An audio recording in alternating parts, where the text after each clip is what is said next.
What a night at Madison Square Garden. Welcome back, episode 23 here of New York State Sports, another playoff post-game show. And the Knicks just keep giving classic memories. Keeler back here with you as the Knicks, I would say, steal game one from the Indiana Pacers, 121-117, and a best of 7 Eastern Conference semifinal. Their first game one second round series win in 25 years. And it's the MVP, Jalen Brunson, who's not going to be an MVP finalist. Scores 21 in the fourth quarter. Dante DiVincenzo comes alive in the second half.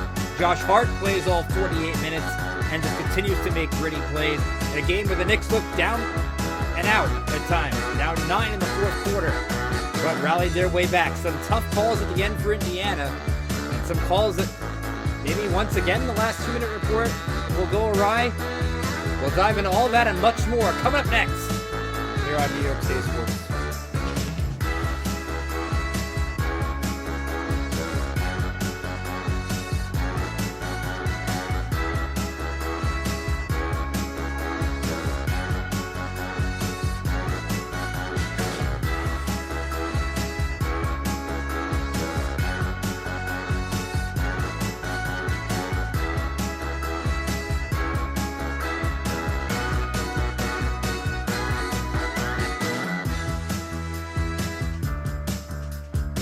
Of course, back with you. You can follow me on X at Rickator555. Follow the show on X/Twitter at NYStateSports.ie. I was live tweeting during game one. Did get some reaction from some of you guys, and it was a lot of fun to do. Hopefully keep that going throughout the rest of the postseason. You can also email me, rickjkeeler@gmail.com. Again, and we'll be trying to do as many shows as we can throughout the playoffs for the Knicks and the Rangers, giving you that extra content that I know you all look for, especially the morning after a crazy game at Madison Square Garden. The Knicks win game one, 121-117, and it starts and ends with Jalen Brunson, who everybody knows he's getting the ball down the stretch. Everybody knows he's likely taking shots, and he finds a way. And he just seems to crack the code in any defense he goes up against. Goes for 43 points, fourth straight game at 40-plus points in the postseason. The last guy to do that, Michael Jordan in 1993. You're talking about a guy in Jalen Brunson, 30-plus points, 5-plus assists, 4 straight games, joining MJ, Kobe, LeBron, and Oscar Robertson. That's the level he's on right now. And I think when you look at the pantheon of New York athletes right now, Jalen Brunson is number one in this town. And it's not close. You can talk about Aaron Judge. You can talk about there's a couple other players you could throw in the mix. Pete Alonso, I think, for some Met fans would be on the board there. Chris Kreider, I think, for Ranger fans, could see that happen. Maybe if Shesterkin lifts him to a cup, it's possible. But it's Jalen Brunson than everybody else. And I think he did that performance, 14 for 26 on Monday night. And he only made 1 3. And it came late in the game. He found a way to get into the paint and get it done against a Pacer team that has size. When you look at Pascal Siakam and Miles Turner, just continually to get that little bit of space against either whether it was Aaron Nesmith, Andrew Nembhard, even TJ McConnell, who was very good in this game. And we'll dive into him later. But it's just been all Jalen Brunson. We're going to dive into all that, but first, the Knicks sealed the deal in Game 1. You could seal the deal with Seal the Deal Wax Seals by Cecilia B. And now a word from them from our own Jen B. from the Show of the Land.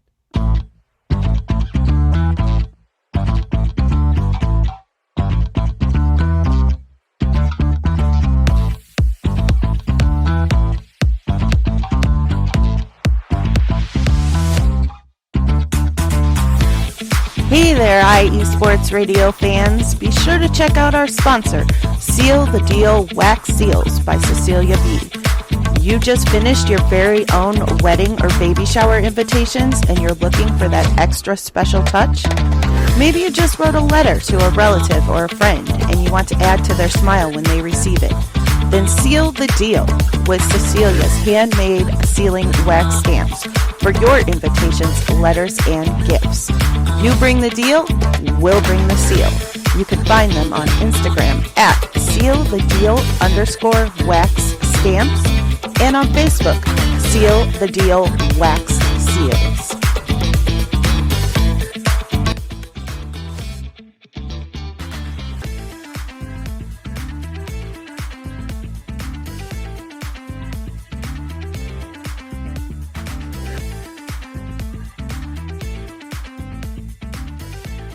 So as we dive back into the reaction here from Game 1, we're going to skip slightly ahead and we'll start to kind of dive into the particulars of this game throughout the course of this episode.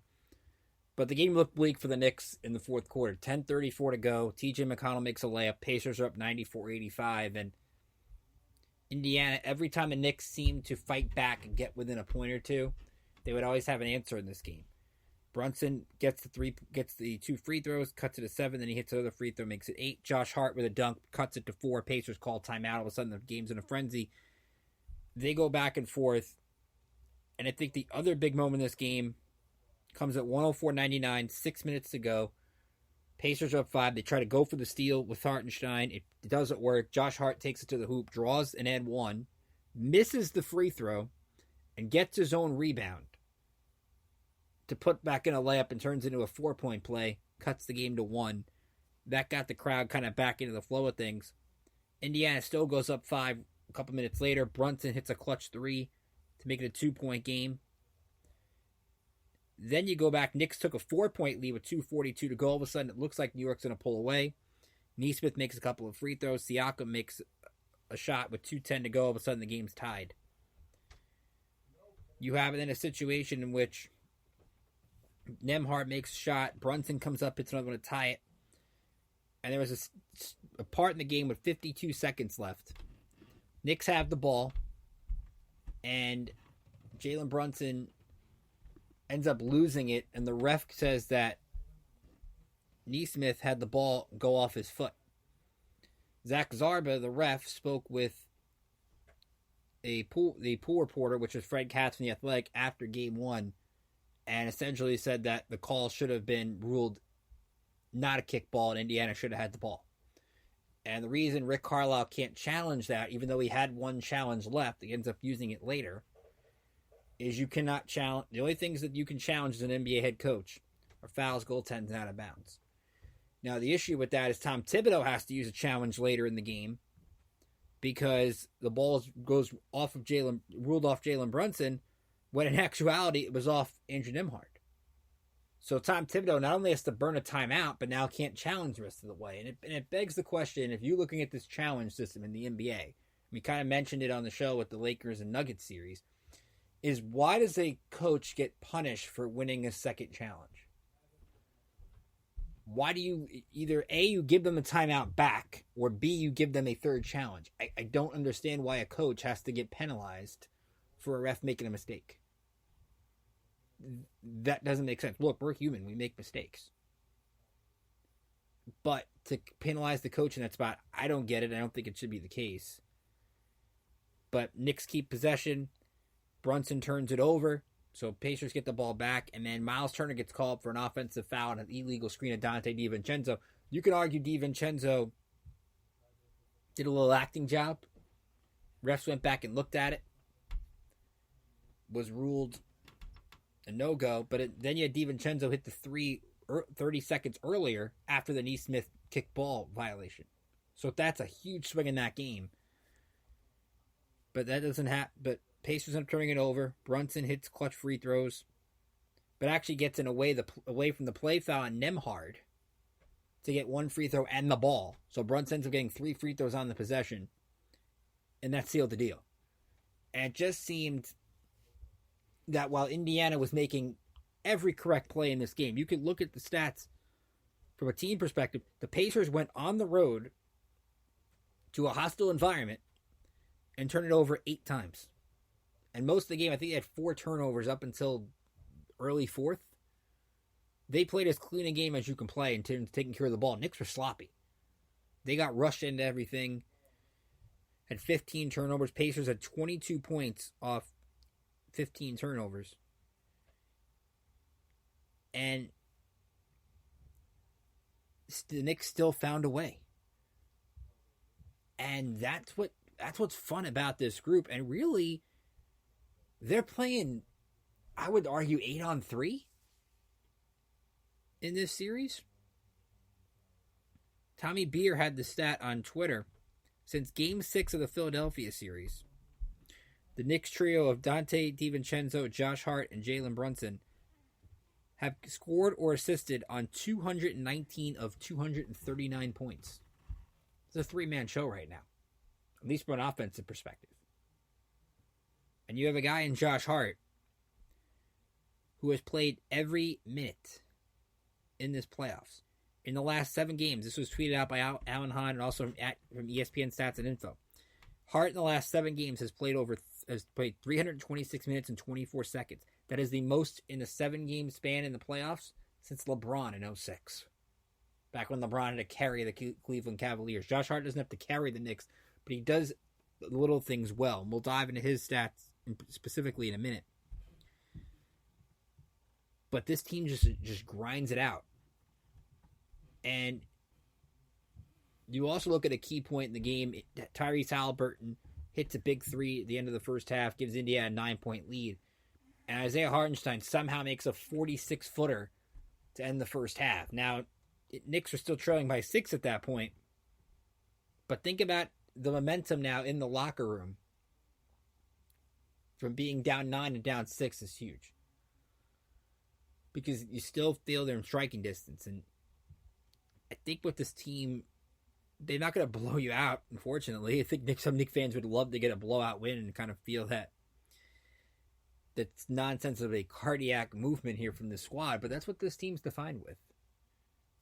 One of the things that I liked is when Josh Hart did the interview with Chris Haynes at the end of the third quarter. He said, look, our defense has been terrible. And to be honest, I think this is a game where if you're the Pacers, and we'll get into it in the second half of the show, I know this is a tough loss for them, but they've got to be feeling, hey, we did some good things. And they have a coach in Rick Carlisle that's going to stress that, even though he told told the media after the game that he wasn't going to get into the stuff with the officials. Which, again, that last 2-minute report is going to be a lot of fun because it seems to be the defining moment in some of these playoff games, and it's got to make the NBA look terrible. But let's dive into some of the specifics. We talked about Brunson's numbers. Josh Hart, 24 points, 13 boards, 8 assists, 9 of 13 shooting. Only took 1 3. So Hart was doing a good job getting the paint. And I still would look at Josh Hart and say, there are times he gets in the paint, stops, and gets hesitant to put the ball up. I still want to see Josh Hart attack. And that's what you saw in the fourth quarter. You saw a Knicks team that got 4 quick fouls in Indiana in the first 2.5 minutes.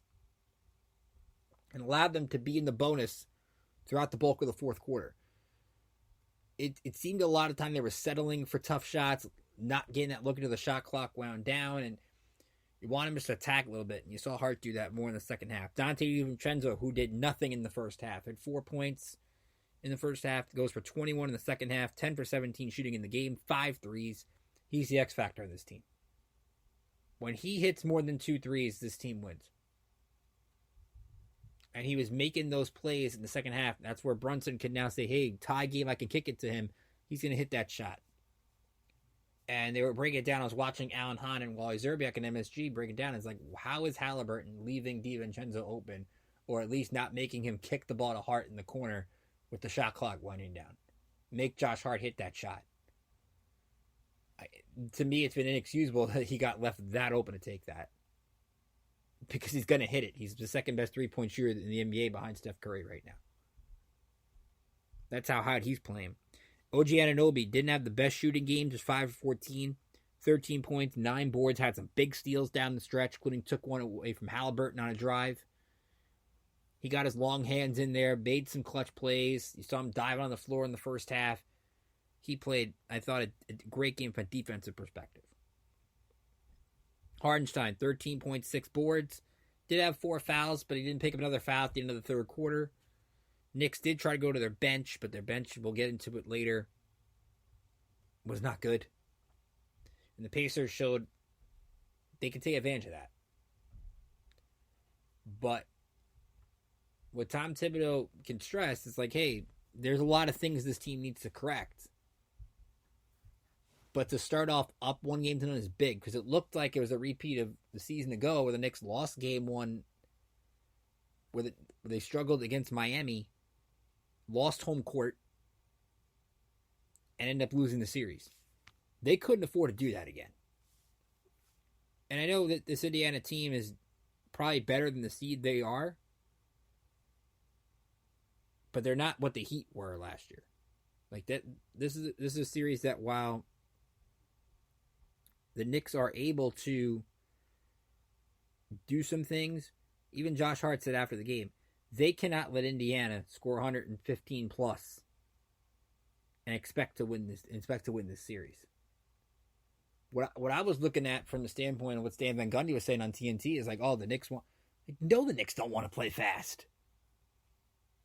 I know it might lead to offensive rebounding, and that got a lot better in the second half. Mitchell Robinson made some key offensive boards, tapping it out for some second chance points. But to me, if I'm the Knicks, I want to slow it down, minimal possessions. Don't let Indiana get into those transition threes, those layups that they were getting, and they got contributions from everybody in this game, except their main superstar. Which begs the question, why is Rick Carlisle not keeping his bench in when his bench is the one getting most of the points? When the Knicks don't have an answer for that.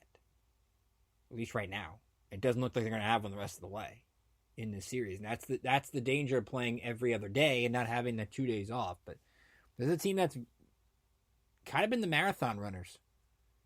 They don't get phased by playing 40-plus minutes. And that time in that fourth quarter, Indiana led by 5. Brunson starts the fourth on the bench, and you wonder, why is Tibbs doing that? I know he's trying to get Brunson a breather, but you run the risk of Indiana getting a 6-7-0 run and running you out of the gym. That was the scary portion in this game. And the Pacers provided kind of a blueprint on how to handle the Knicks the rest of the way, but it just seems when you got that Villanova trio that knows how to win these kind of games, dating back to when they were in college, you just get the sense they're going to hit that shot. They're going to find a way, which is amazing considering a week ago we're talking here on the show about the collapsing Game 5 and not being able to close. Look at the last 2 games since then. They closed out in Philly in Game 6, and they closed out tonight. Or Monday night if you're listening on Tuesday. So it's a heck of a performance from those 3. Of course, we are going to dive into some of the negatives, but I want to tell you this show, as well as the other shows here on IE Sports Radio, brought to you by Planet Jerky Premium Brisket Beef Jerky. Planet Jerky is the official jerky of the 2022 California League champion Lake Elsinore Storm, the single-A affiliate of the San Diego Padres. This all brisket jerky has gluten-free options, contains no MSG, no sodium nitrate, low in sugar, and high in protein. Planet Jerky, the jerky that is on a whole other planet. So we'll take a break. We will come back. And what did the Pacers exactly expose from the Knicks? And there's one stat in particular, very, very alarming going forward. You're listening to New York State of Sports and IE Sports Radio, your direct feed for all those sports. We will be right back after this.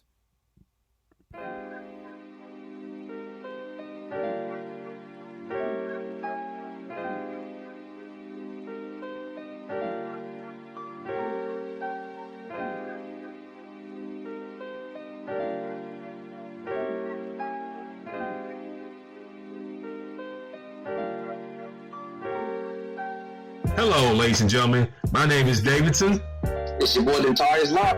And we are the hosts of Fast Break here on IE Sports Radio, where we discuss everything in the world of basketball from prep to the pros. You guys should definitely check us out, man.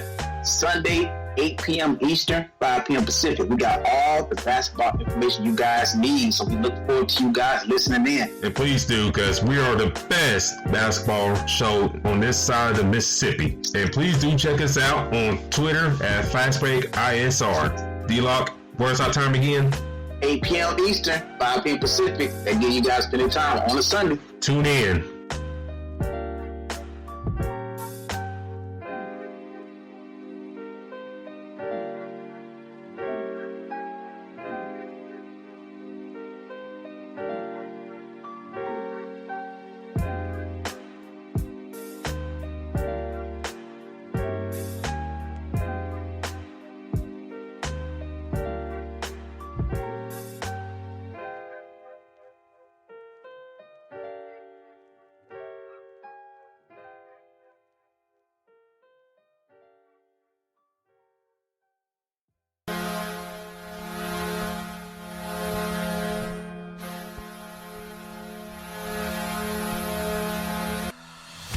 Hockey fans, I'm Adam Kernick.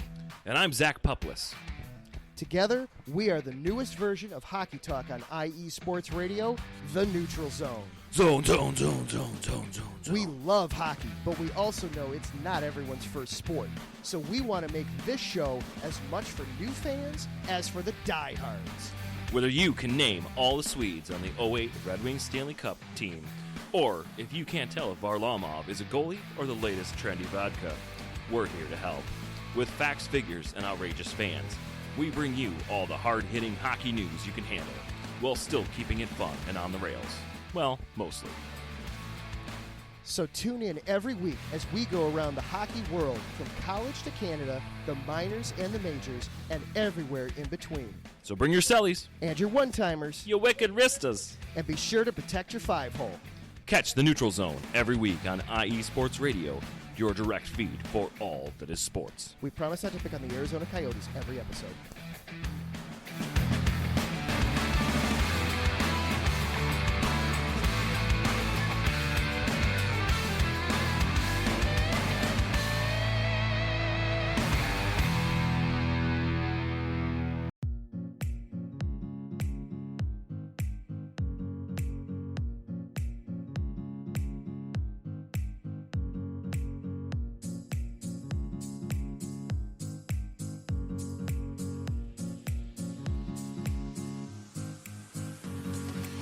Hey there, sports fans.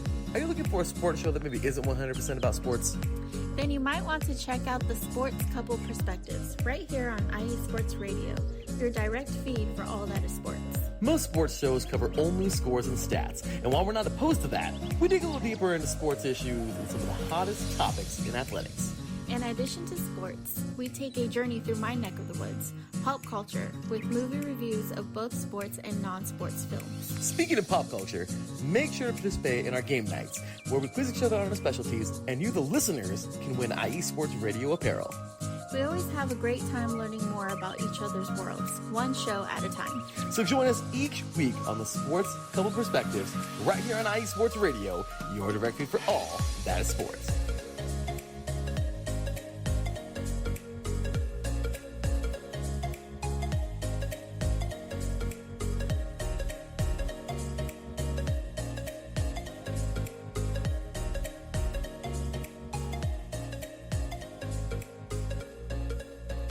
Welcome back here to New York State Sports and IE Sports Radio, direct feed for all that is sports. Talking Knicks Game 1 win in a classic. And IE Sports Radio coming up on anniversary, 10 years next week. For the last almost 10 years, IE Sports Radio has brought you amazing content ranging from interviewing legendary athletes, coaches, and other authorized media personnel to building tailor-made shows dedicated to all major sports cities around the country, such as New York. Make sure to follow us at IE Sports Radio on Twitter, Instagram, Facebook, and TikTok to keep up with the latest in sports and with our shows.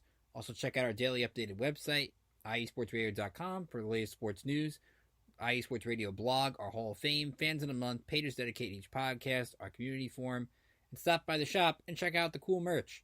Thank you for making IE Sports Radio a direct feed for all that is sports. So I mentioned before the break, there's one stat that concerns me with this series, and it's the bench points.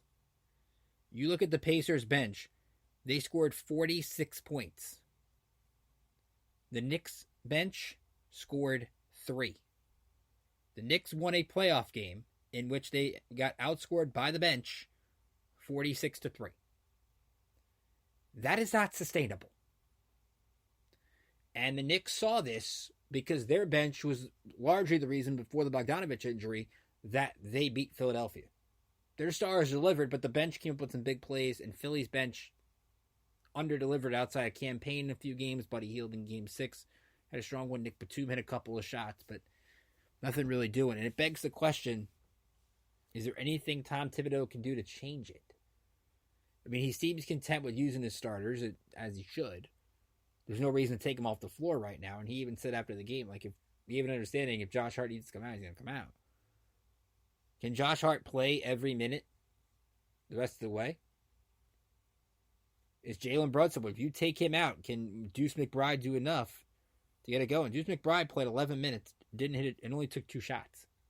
And it seems like McBride only gets minutes when DiVincenzo is struggling. They've got to find a way to get McBride more involved to at least spell a couple of these guys and to get his confidence going. Because right now it's just McBride and the 2 bigs, Robinson and Achua. And Achua only got 4 minutes. And that came late in the first quarter. So it's weird that essentially Tibbs is right now playing with 7 guys. Can that get you through one series like it did? Yeah. But can it get you through the rest of the way? And Tibbs was saying, well, they played shorthanded all year. It's a little different. You can find minutes for Jericho Sims. You can maybe try to find minutes for Alec Burks. Because right now the Knicks at least need to get somebody else that can shoot off the bench some minutes. Even if it's getting Burks, if he's healthy enough, get him 5 minutes just to get something and then give somebody a spell. Take it. But right now they go with it. But Indiana's bench was very impressive in this game. Whether it was TJ McConnell, who was 9 for 16 shooting, 18 points, seemed to get any shot he can, whether it was driving to the bucket or a mid-range shot. Got the job done. Ben Shepherd, 8 points, had a couple of big threes early in the first half. Isaiah Jackson, great motor that he had in the front court, 8 points, 5 boards. And of course, Obi Toppin. 12 points, 6 rebounds, 3 assists, 5 of 7, hit 2 threes, and then had a windmill dunk in transition that Knicks fans are very familiar with. And it looked like for a second that Toppin was going to be the one that kind of changed the course of the game because the Knicks were leaving him open in the corner and he was hitting some shots. This is a revenge series for him. Remember, the Knicks were the ones that dealt him to Indiana. And you're getting this, well, it's not the same thing, it's apples to oranges, but the way Brunson now is getting more utilized with New York compared to Dallas, you're seeing Toppin get more utilized by Rick Carlisle in a bench kind of role. But this Indiana team can beat you with a bunch of weapons. Like Aaron Nesmith, who had 12 points, only made 3 baskets, but one of those was a posterizing dunk that got the Madison Square Garden crowd silent for a minute. Pascal Siakam, 19 points, 50% from the floor. Solid game, I think, all around. And the one thing you saw from the Knicks defense, they can't defend the pick and roll right now. Miles Turner, who did nothing in the first quarter, came alive after starting in the second. 23 points, 8 of 16 shooting. Did hit a couple of threes, 5 of 6 from the free throw line. And it seemed like Turner was able to find the holes in the defense underneath and either get to the free throw line or get an easy dunk or an easy layup. The Knicks have to fix that. But in the 3 meetings, the Pacers scored over 120 points. Knicks got to keep, I don't know if it's the low hundreds. I don't know what the magic number is. But that defense has to be better. The Knicks had a 33-point third quarter and only outscored Indiana by 1. Now, they dominated down the stretch. But to have that good of a third quarter and Indiana gets the buzzer-beating 3 by Turner to end it, and it makes you feel, okay, you did all that in the third for almost nothing. because the Pacers seem to have an answer. Now, the one thing I'm sure that they'll get some criticism in Indiana is the play of Tyrese Halliburton. He did have 8 assists, but he only takes 6 shots. His only 2 made field goals are from 3. And he finishes with 6 points. And you have this battle of the point guards. That's the narrative going in. Brunson versus Halliburton. And Halliburton does different things. Thibodeau was talking after the game about how Thibodeau can change a game with his tempo. How he can kind of get other players involved. And he does. I think he's really good at that. The key has got to be the Knicks have to make him take shots. And not have this Pacer team, which did a great job of moving the ball around, making the extra pass, getting the defense off balance. They've got to kind of force Halliburton to be the guy making the shots and hitting those rain-making threes. That he's got that really big arc in his shot. Make him make those. Because when this Pacer team has a lot of options they can turn to, they're dangerous. And you didn't get the best game from, as I mentioned, Neesmith only taking 6 shots. Andrew Nembhard 4 for 10. A Pacer team that shot 38% from 3. Now, they took 26 threes. They were taking about 35 to 40 in the Bucks series. So the 3-point attempts are going down because they were able to move the ball inside out the way they wanted to. That has to get fixed for this Knicks defense to kind of take that next step. Because you could look at it as a Knicks fan and say, we played probably our worst defensive game of the playoffs and somehow got out of there with a victory. That's something they can hang their hat on. The other thing Knicks can hang their hat on is the free throw line. They were 22 for 26 at the line. 3 of those misses came from Josh Hart. Jalen Brunson, 14 for 14 from the free throw line. And if he's going to keep getting those calls, one of those things we looked at in the early portion we broke down this series, when Brunson played the Pacers this year, he averaged 10 trips to the line. So he's going to get some free throws. He's got to hit them. Every chance the Knicks have to go to the line, whether it's to convert a 3-point play, convert a rare, maybe a 4-point play, just get some shots where maybe Brunson's struggling, he gets the foul, sees the ball go through the rim, and in it changes a shooter's mindset. So even if it's just to get out of his funk, got to finally get to the line, Knicks did that. And they were pushing tempo. You don't want to push tempo too much, because I think Indiana wants this to be a up and down shooting pace, and it looked like in the second half that the Knicks were trying to match Indiana shot for shot, and they can't do that. They've got to have those stretches where they lock them down, get a 12-0 run, and force Indiana to into some mistakes. And then the Knicks what they do is slow the game down, limit the possessions, get the extra shots, get those offensive boards to kind of maximize your possessions, where a 20-second possession turns into a 40-second possession, and you're limiting the amount of times teams can touch the ball. It's kind of like the old college basketball mentality of when you're the underdog, you try to limit the possessions, at least before this day and age of the 3-point shot. You kind of have to have that same philosophy here. But again, you take it, you run with it, it's the playoffs, and you sneak out with a win. Game 2 is Wednesday, 8 o'clock Eastern time on TNT. Brian Anderson said during the TNT broadcast Reggie Miller is going to be one of the analysts along with Stan Van Gundy, so that should be interesting to see if Spike Lee and Reggie Miller reunite again.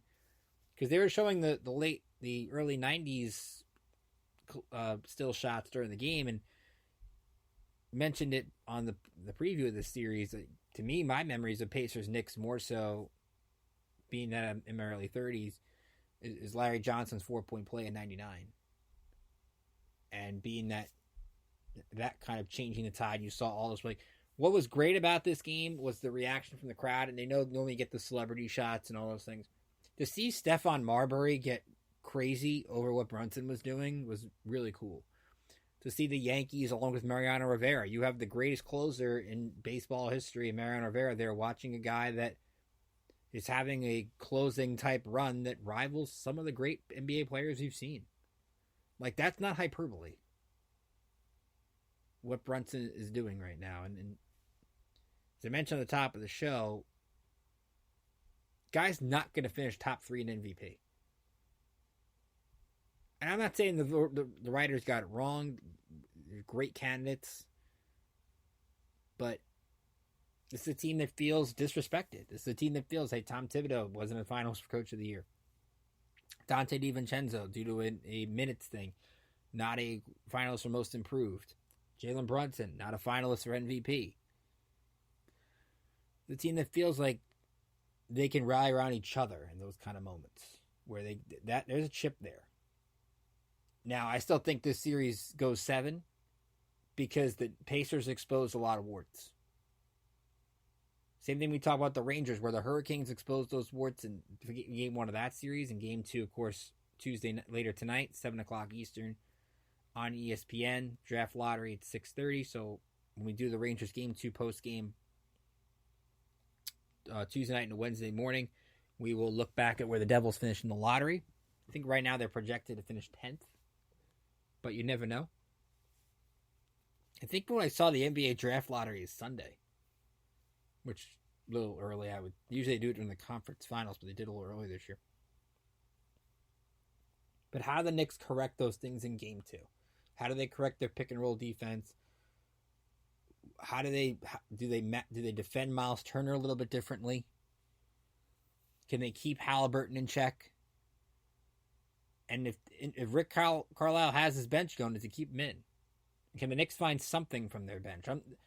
Look, you're not going to outscore Indiana's bench in all likelihood because they have so many guys that can just put a nice 6 to 8 point stat line into place, and have one player on their bench that could go off, whether it's McConnell, whether it's Obi Toppin. Like, they've got those kind of players that can give them spurts. The Knicks kind of need that, and I think that's where the guy I'm looking forward to in game 2 is Deuce McBride. Whether it's through defense or whether it's through just finding his shot again, they're going to need that. If they can, and again, game 2 critical for them. You want to get up 2-0. You want to make it where Indiana, a young team that hasn't been in this kind of stage, has to take 4 out of 5. Remember, this is a Pacer team that lost game 1 in Milwaukee and then found a way to win game 2 and won the series. So they're not worried about going down. In fact, if you listen to someone like Miles Turner, who got called for that illegal screen, told the media after the game that we got to let the players decide it. It could go 2 ways. For the Pacers, you could be extremely motivated about it, or you let that call mess with you and you end up going down 0-2 and playing a worse game. We saw the Sixers kind of shake off the bad finish to game 2 and deliver. So the Knicks shake off the bad finish to game 5 and they delivered. So you can't assume that just because a team goes through a tough loss that they're going to go into the tank, if you will. They're going to find a way. But again, Rangers game 2 later today. I think Carolina's going to put up a good fight. I really do. It would not shock me if the Hurricanes won, but the Rangers are on a roll, and it's, again, I hate bringing up 1994 over and over again, but these kind of moments change so many things. And you can't blame a fan for going on nostalgia. Now, again, you got Knicks fans celebrating along Madison Square Garden like they won the title. It's one game. It's exciting. It's fun. It's something the city hasn't experienced in a while. But you got to put your eyes on the prize a little bit here. As long as this team does, and they can kind of ignore the outside noise, and you heard Hart tell Haynes that during the game, like, Indiana's a good team. This is not going to be an easy out. Just because you win this game, the Knicks took the best from them. I don't think so. And if you think that, then you're underestimating Rick Carlisle and you're underestimating this Pacer team. Because they're going to come to play, especially when you got to go to Indiana. That place is going to be really fun to see how that arena acts over the weekend. You can follow me on Twitter at Rickinator555. You can follow the show on Twitter at NYStateSportsIE. Be sure to also email me, rickjkeeler@gmail.com. Any questions you have during the Knicks and Ranger games, I'll be happy to hear from you. No other big sports today. The Mets did win against the Cardinals. St. John's adding a big transfer we'll talk about on Thursday. Devion Smith, the guard from Utah. Big for their program in 2024. But of course tonight, and of course this morning when you're listening, it's all about the New York Knicks. Down 9 in the fourth quarter. That doesn't stop him. Jalen Brunson, 21 points in the fourth quarter. Danya Vodovoz hits a clutch three with under a minute to go to give him the lead. They draw the illegal screen on Turner. At the end, they hit their free throws. And I don't know where this finish ranks. I think the game 2 versus Philly is still better, but this team just knows how to fight. Knows how to embody the New York state of mind. And those three, Brunson, Hart, DiVincenzo, continue to edge their war in New York, but there's a long way to go. There's a long series to go. And I still think that this series is going 7-1. Superlatives for Jalen Brunson continue to happen. Rangers play later tonight. Can they keep the party going at the Garden and go up 2 games to none against a really good Carolina Hurricanes team? We will be back Wednesday morning. We'll talk about it again. You can catch the show live every Thursday, 2 p.m. Eastern Time. For all of the sports.